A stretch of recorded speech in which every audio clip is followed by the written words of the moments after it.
in the given figure, find the value of x. X means this smaller angle, and this y, this again smaller angle, this only. Okay. What we'll do is we'll name these two remaining angles. This as K and this as M, because we'll require them. Now see, in triangle TEC, whatever is given, first check that angles are given 30, 35, 36, 31. All these angles are given, and we have to find x over here and y over here. In angle TEC, this triangle TEC, by external angle theorem, k equals to, this is k. Now what is external angle theorem?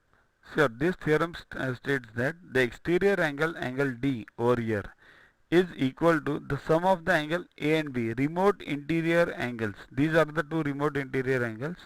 The measure of this angle is always equal to A plus B. That's what the exterior angle theorem is. So K equals to 35 plus 31. This is 35 plus 31 equals to K. So find K, 66. So K plus X equals to 180. Now what is this? K is over here and X is over here. We require X, not K. So X equals to 180 minus K. That is 180 minus 66, 114.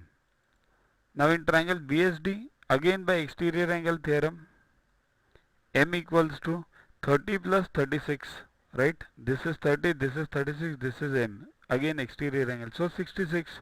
Now in triangle ATS, Y plus K plus M equals to 180. Therefore, this is triangle ATS, smaller one, ATS, Y plus K plus M.